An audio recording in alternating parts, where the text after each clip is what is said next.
U കെയിൽ സ്ഥിരമായിട്ട് താമസിക്കാനുള്ള ഒരു അനുമതിയാണ് ഈ ILR എന്ന് പറയുന്നത്. അതായത് ഇൻഡെഫിനിറ്റ് ലീവ് ടു റിമെയിൻ. അപ്പോൾ ഇപ്പം നമുക്കറിയാം ഏതൊരു രാജ്യത്താണെങ്കിലും ഇന്ത്യ അല്ലാതെ നമ്മൾ വേറൊരു രാജ്യത്ത് പോയിട്ട് താമസിക്കുകയാണെങ്കിലും നമ്മൾ ജോലി ചെയ്യുകയാണെങ്കിൽ തീർച്ചയായിട്ടും വിസ വേണം. യു കെയിൽ നമ്മൾ 5 വർഷം നമ്മൾ താമസിച്ച് കഴിഞ്ഞ് കഴിഞ്ഞാൽ നമുക്ക് ഈ ILR ലഭിക്കുകയാണെങ്കിൽ നമുക്ക് തീർച്ചയായിട്ടും പിന്നീട് സ്പോൺസർഷിപ്പിൻ്റെ ആവശ്യമോ കാര്യങ്ങളോ ഒന്നും തന്നെ ഇല്ല. നമ്മൾ ഇന്ത്യയിൽ ജീവിക്കുന്ന പോലെ തന്നെ നമുക്ക് ജീവിക്കാം എന്നുള്ളതാണ്.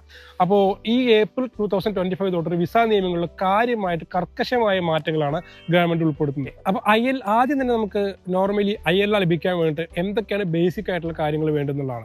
ILR ഇപ്പോൾ യു കെയെ സംബന്ധിച്ചിടത്തോളം ILR വേണമെങ്കിൽ എല്ലാവരും PR എന്ന് പറയില്ലേ, പലരും കൺഫ്യൂഷൻ ഉണ്ട്. PR കിട്ടിയോ, PR കിട്ടിയിട്ടാണ് നിങ്ങൾ യു കെയിൽ നിൽക്കുന്നത് എന്നൊക്കെ ചോദിക്കാറുണ്ടല്ലേ. അപ്പോൾ PR ഉം ILR ഉം ഡിഫറൻ്റ് ആണ് കേട്ടോ. യു കെയിൽ ബ്രെക്സിറ്റ് വരുന്നതിന് മുൻപാണ് PR ഉണ്ടായിരുന്നത്, അതിനുശേഷമാണ് ILR എന്ന രീതിയിലോട്ട് മാറ്റിയത് കേട്ടോ.